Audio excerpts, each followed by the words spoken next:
Hey everybody and welcome back. In this video, we are going to give you a visual guide to use the split keyboard mode on your Android Samsung device. So if you're looking out how to do so, you may basically follow this process and you should be able to do it. So you can start by opening up any of the messaging application to bring up the keyboard. So let's use WhatsApp for this one. And once you do so, you can go over to one of the chat or wherever you can use a keyboard.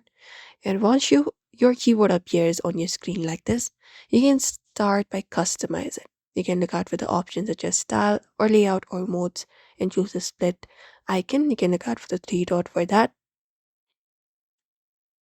And there you should be finding option called modes.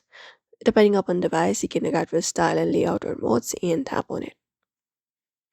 After you tap on it, there you'll be finding standard keyboard, one-handed keyboard, floating keyboard, etc.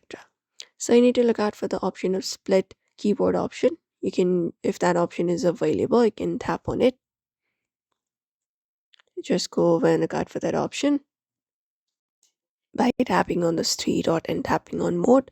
If not that option, you can directly look out for the settings option within your keyboard. And from there, just go over and scroll down and go to the section for style and layout. And there you should be finding an option called mode. So tap on mode. And once you tap on mode, you will be finding portrait view and landscape view. And under landscape view, you will be finding option called split keyboard.